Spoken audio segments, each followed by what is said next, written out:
Hola, ¿qué tal? Bienvenidos a este video. Mi nombre es Luis Ricardo Manzano Solís y a continuación vamos a mostrar las generalidades del proceso de la evaluación del error en la clasificación. Vamos a utilizar para ello productos generados en videos anteriores, por lo que se recomienda primero verificar los videos anteriores, primero revisarlos y ya después poder comprender más el manejo de los archivos en el presente video. Vamos a iniciar, vamos a trabajar con la imagen de clasificación que se generó con MaxLike.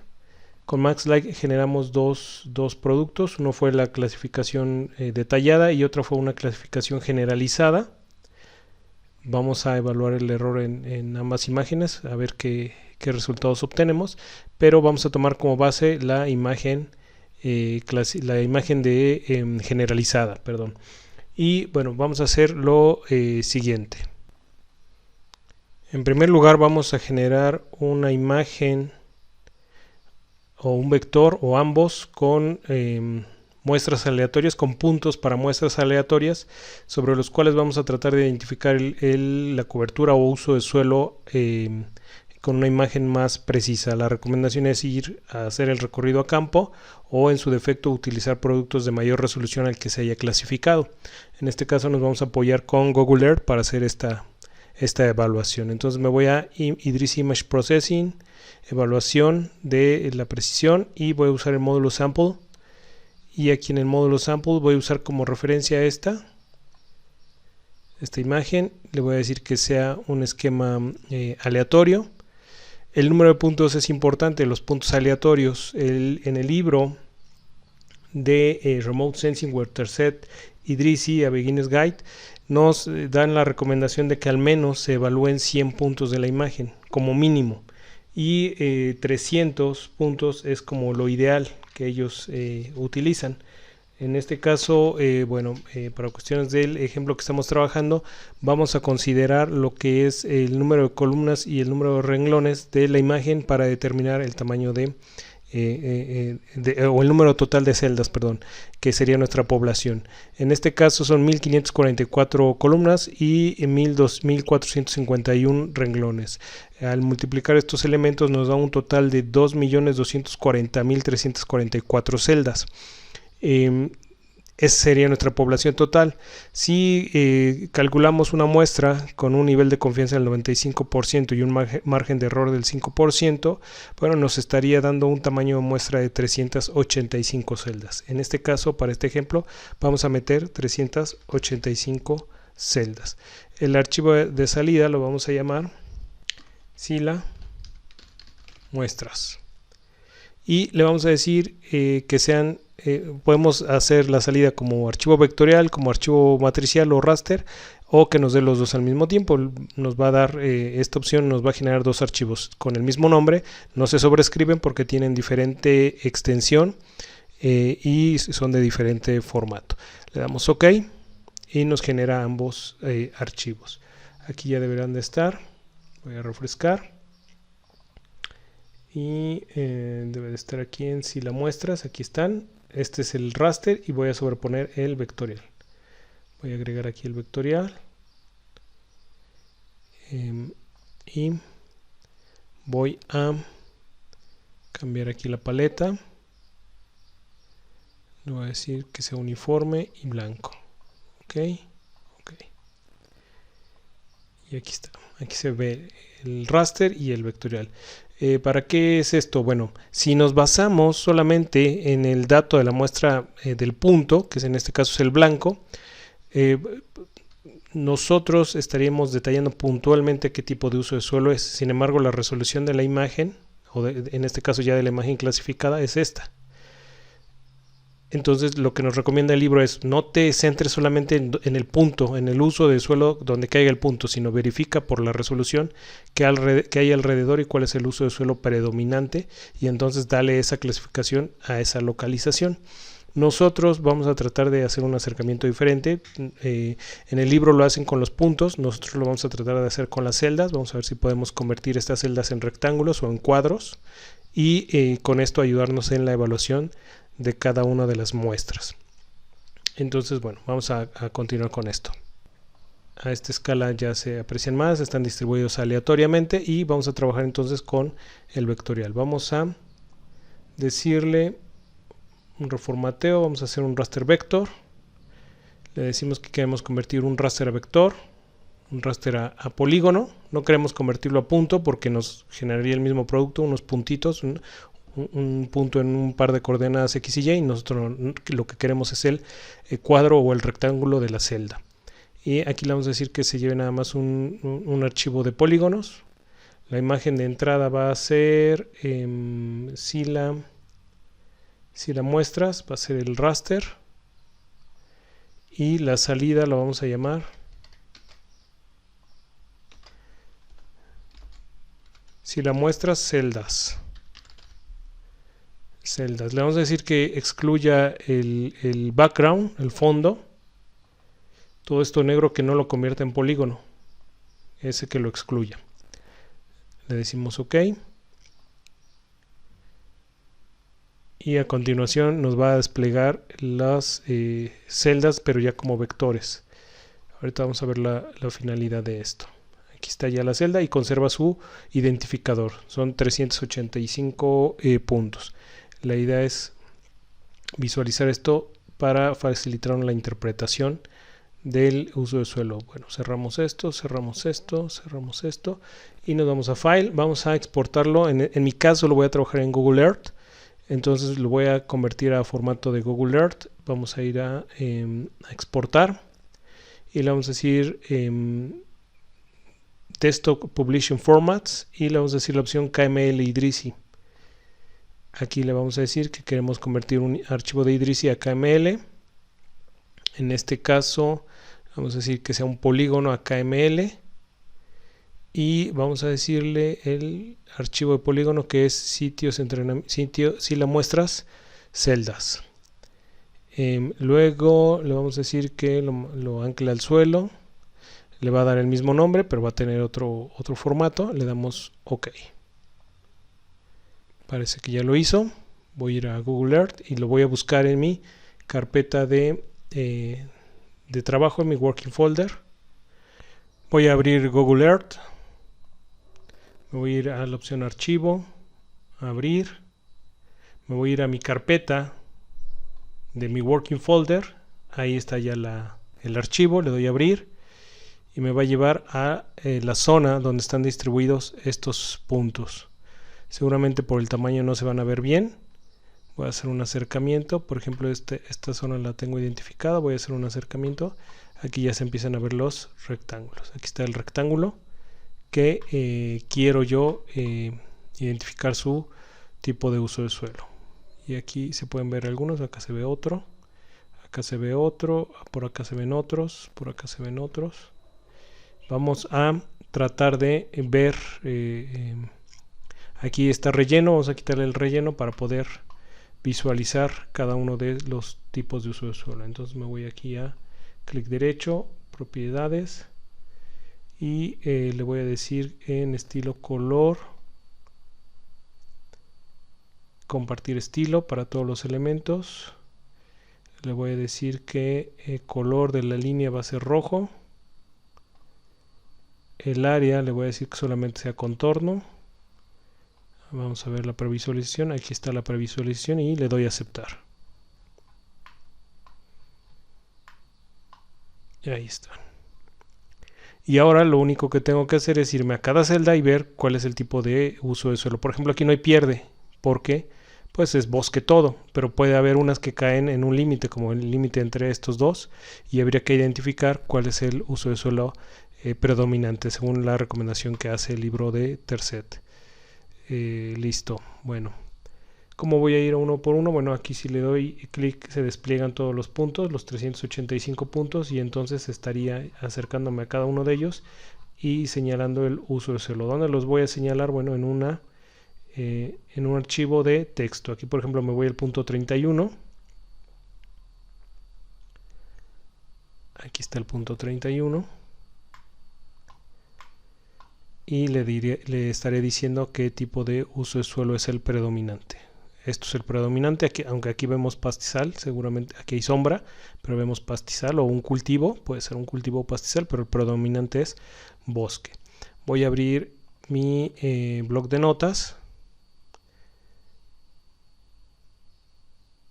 y en mi bloc de notas le estaré diciendo en el siguiente formato: el punto 31, espacio, y el uso de suelo que corresponde, en este caso de tercet, que estaríamos hablando que es bosque. Bosque es el 2, el valor 2. Entonces le estaría yo diciendo que ese punto, esta celda, la 31, el valor de suelo real, o ya con una imagen de mayor resolución, es 2. Y así lo voy a hacer con todas y cada una de las celdas.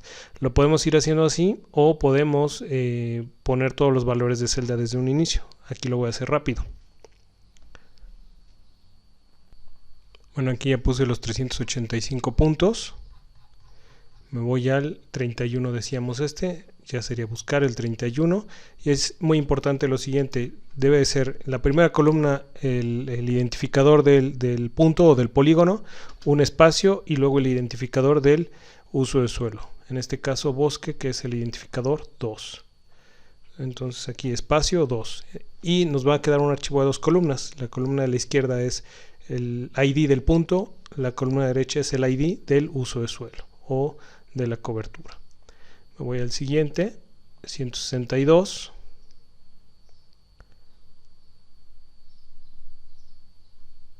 Ahí está, 162 es este. Lo centro bien y es un terreno de cultivo. Entonces 162 va a ser 4. Lo busco aquí. 162 espacio 4. Uno más y simplificamos el video para no dedicarle tanto tiempo a esto. El 104.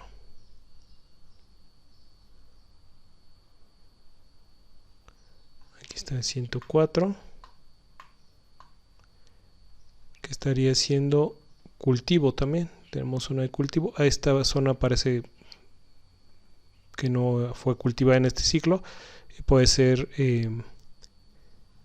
un uso de suelo desnudo, inclusive tenemos procesos de erosión, y entonces, pero nosotros no tenemos esa categoría. A lo mejor vale la pena incluir zonas sin cobertura o sin uso, o como suelo desnudo. En este caso vamos a suponer, como está rodeado de terrenos de cultivo, que también es un terreno de cultivo como tal. Entonces lo dejamos como 104 como 4. 104 espacio 4.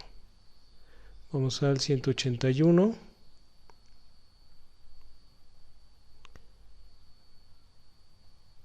Aquí está el 181. En este caso podríamos estar trabajando como pastizal. El 181, perdón, sí, 181 pastizal, que en este caso sería la clave 3. 181 3.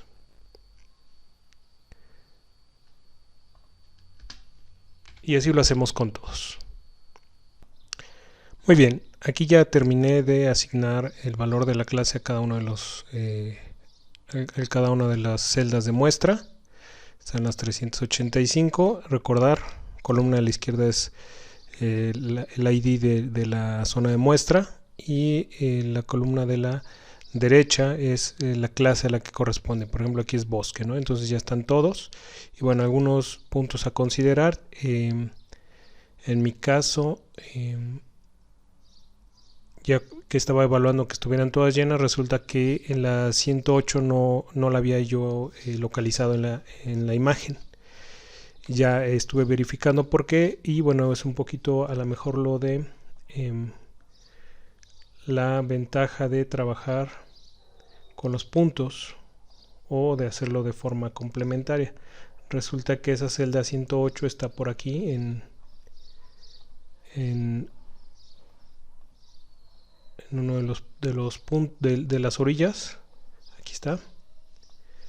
Esta es la celda 108. como punto, ahí está, es esta. Pero como polígono, al estar en la orilla de la zona, voy a agregar la zona, ahí está, al estar en la orilla, desaparece. Entonces ya no me apareció listado o no me generó un polígono de ese punto 108. Entonces aquí lo que hice, viendo las coordenadas aproximadamente, aquí están las coordenadas, viendo las coordenadas aproximadamente en Google Earth, vi la posición y ya le determiné el tipo de cobertura o de uso de suelo que tiene en ese punto. Entonces estar al pendiente de eso. Si de repente ven que les faltó clasificar un punto, puede deberse a esa razón. Localícenlo y a partir de las coordenadas pues evalúenlo. Luego otra observación a realizar. Bueno, yo creo que vale la pena. Nosotros pusimos una cantidad que fue 385 puntos de muestra. A lo mejor valdría la pena colocar un poquito más, otro tanto más, para cuando esté en una situación donde, en una de dos situaciones, una donde claramente no saben qué tipo de uso de suelo es, no pueden determinar porque está prácticamente a la mitad, o porque a lo mejor no se identifica bien qué es. Bueno, en esos casos le ponen 0 y ya al final se perderá ese punto, o sea, no se evaluará y por eso se descarta como tal, ¿no? Y por eso poner puntos de más. La otra situación puede ser que sea una categoría que no hayan considerado, como en el caso de este ejemplo, que yo no había considerado suelo desnudo y nos topamos con alguna celda que tenía suelo desnudo. Bueno, como no lo había considerado, pues le pongo categoría 0 para que se descarte en la evaluación también como tal. Bueno, vamos a ver otro punto más, que es estar al pendiente de que las fechas sean lo más cercanas posibles entre la imagen que estás evaluando, es decir, tu imagen de clasificación que generaste y la que usaste para sacar estas muestras, que sean lo más parecidas en las fechas y de la época del año, para que estemos evaluando precisamente lo mismo. Luego, finalmente, tener en cuenta que como lo hicimos aleatorio, algunos, la proporción de puntos va a haber más de cierto cobertura o uso de suelo que de otros. Por ejemplo, tenemos mucha zona de cultivo o de zona agrícola y mucha zona de bosque, entonces va a haber bastantes puntos representativos de esas dos zonas, pero tenemos, por ejemplo, poquitas zonas de cuerpos de agua. Entonces van a ser muy pocos puntos de muestra que caigan en cuerpos de agua. En mi caso creo que fueron 2 o 3 nada más. Entonces eso puede influir en la evaluación. El libro nos recomienda que podemos solucionar esa parte realizando la evaluación de forma separada por cada clase. Es decir, realizar una misma cantidad de muestreo por cada clase y evaluarla de esa manera. Bueno, vamos a asignar estos valores a lo que es el raster, que sería para que en lugar del ID ahora tenga el valor de la clase que le corresponde. Entonces vamos a abrir el editor de texto y vamos a pegar estos valores que generamos en el archivo de texto común que se hizo en el blog de notas. Lo copio y lo pego en el editor de texto de Idrisi. Aquí está, ahí está pegado. 385. Y voy a guardar este archivo, Save As. Lo voy a guardar como archivo ABL. Attribute Values File. Ahí está. Y le voy a poner como nombre el mismo que le puse en el TXT, que fue clases Google Earth. Clases Google Earth, aquí está. No se va a sobreescribir, aquí le voy a quitar la extensión. No se va a sobreescribir porque van a tener diferente extensión. Entonces ahí está, clases Google Earth. Le doy guardar. Me pregunta qué tipo de valores tiene, enteros o reales. Son enteros, le dejo enteros. Le doy OK y listo, ya se guardó. Este archivo lo voy a usar para asignarle estos valores a cada identificador en lugar del identificador, ahora que tenga el valor de la clase de suelo. Para esto me voy a Idris Analysis, Database Query, Assign, y aquí le voy a decir que lo quiero asignar a mi raster file. Voy a seleccionar Sila muestras y le voy a poner el archivo de valores de atributo, el ABL que acabo de generar, que es este de acá. De hecho lo voy a cerrar para que no me lo vaya a bloquear, y lo voy a poner aquí, clases Google, y aquí como salida le voy a llamar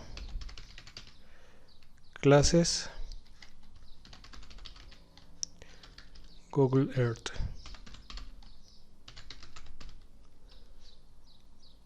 Y le voy a agregar aquí Sila para que estén más o menos en la misma zona de los archivos.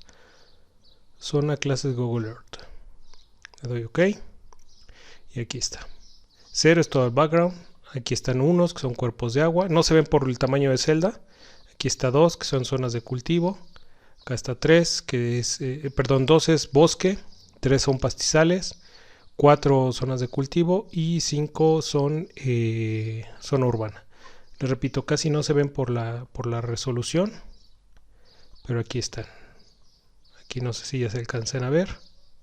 Tenemos 3, tenemos 4 y tenemos 2, que es bosque. Ahí están. Bueno, voy a cerrar ya el assign. Y con estas dos vamos a hacer la evaluación. Con estas dos no, perdón, con esta. Y en este caso vamos a utilizar esta, Sila My Class y esta. Sobre estas dos vamos a hacer la evaluación. ¿Qué vamos a hacer? Pues vamos a contrastar el resultado de la clasificación con el muestreo. Vamos a Idris Image Processing, Accuracy Assessment, AirMap. Y me pide dos entradas. La imagen del uso verdadero, que va a ser Sila Clases. Déjenme aquí refrescarlo. Sila Clases Google Earth. Lo pongo aquí. Y la imagen de las categorías que van a ser estas. Vamos a evaluar las dos. Y entonces una es Sila Max Like. Le doy OK. Y me aparece una tablita. Aquí está. La voy a mover. Ahí está.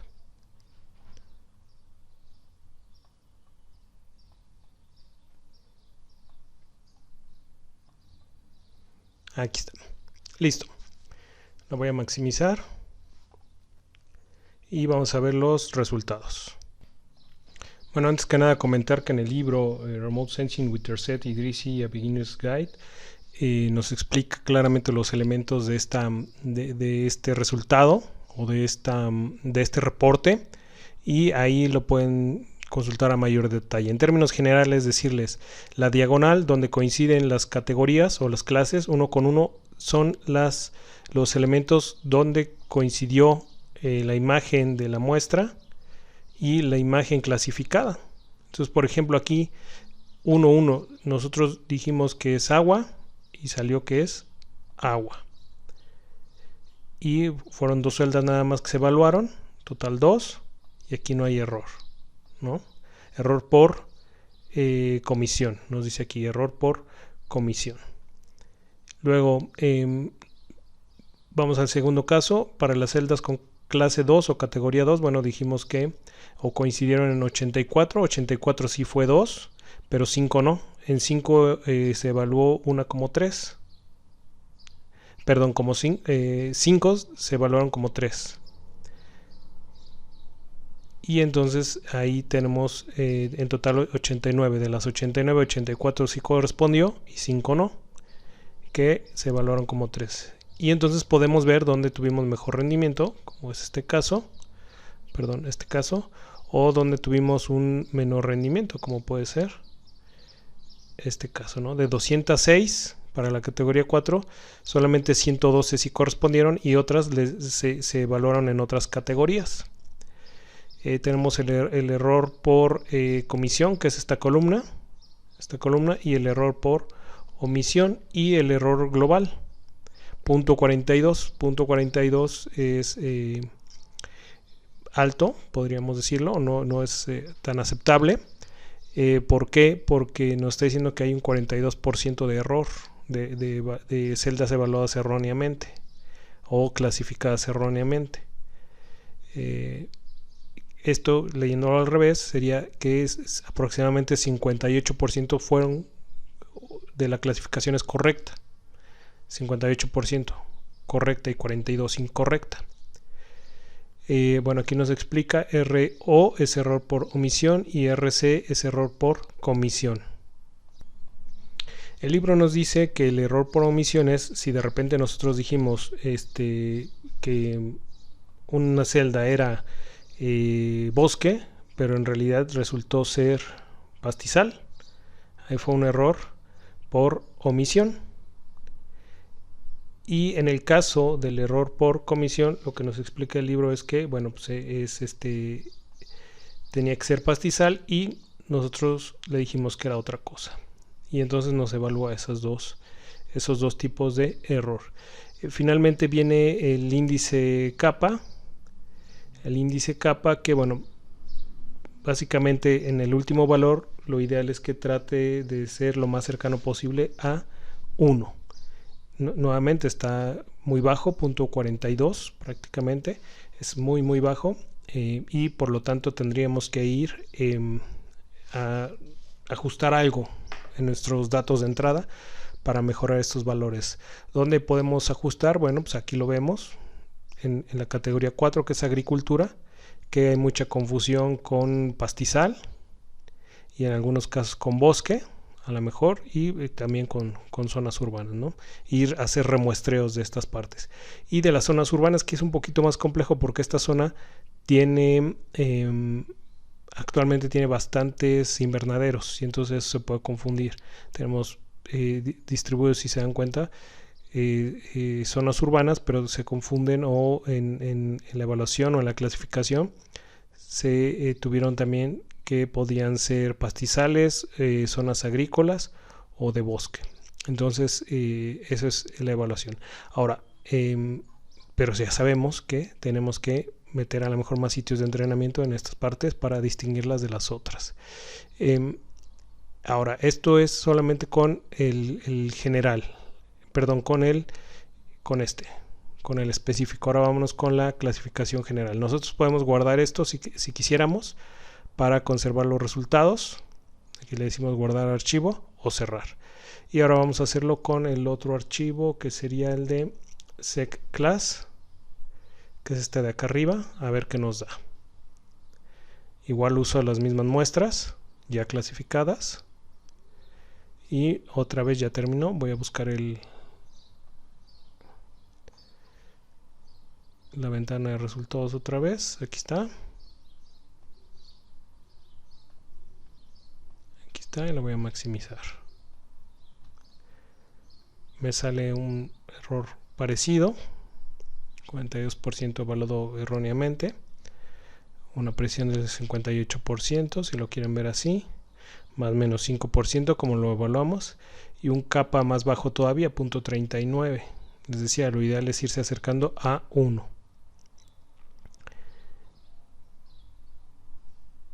Y bueno, ahí está. Entre estos dos se podría decir que no hay tanta diferencia entre estos dos, entonces nos podemos quedar a lo mejor con esta que está más generalizada, pero aún así hay que mejorarla. Vamos a evaluar ahora con ¿dónde quedó mi módulo? Aquí está. Vamos a evaluarla con Machine Learning.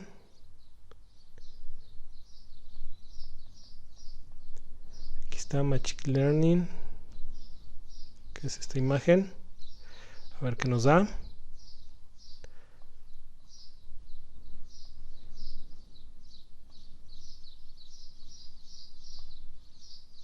Aquí está. punto 41, error parecido, y punto 40. Machine Learning, el error más alto fue en zonas urbanas, tal parece. Sí, en zonas urbanas.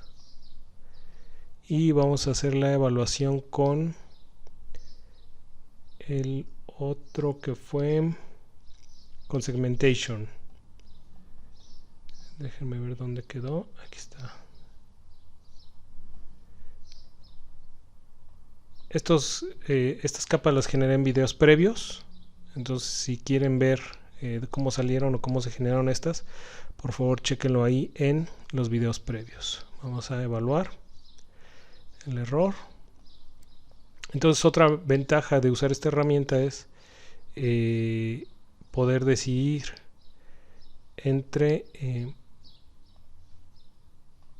ahí está, punto 37, sale más bajo el error, o sea, significa que aquí es un poquito más alta la precisión, punto 37. Eso implicaría que a lo mejor tenemos una precisión de punto 63, un poquito más alta, y el kappa punto 45, un poquito más alto también. Entonces yo creo que entre esas tres esta sería la mejor, aunque se puede mejorar todavía más.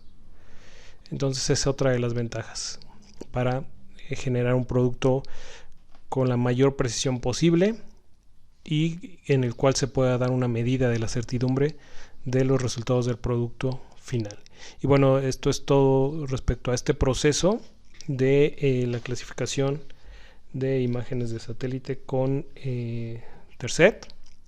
Recordar, la mayor parte del contenido de estos videos proviene del libro Remote Sensing with Tercet Idrissi, A Beginner's Guide, y bueno, es altamente recomendable que por favor lean el libro. Estos videos son, yo creo, el 10% del contenido del libro. En el libro viene muchísimo contenido teórico que va a ayudar a entender el porqué de muchas cosas, ¿no? Aquí por cuestiones de tiempo no nos podemos detener a explicar la parte teórica, pero en el libro podrán llegar a comprender el porqué de algunas de las acciones que se realizaron en los videos. Por mi parte es todo. Muchísimas gracias por ver este video y mi nombre es Luis Ricardo Manzano Solís. Nos vemos en el siguiente video.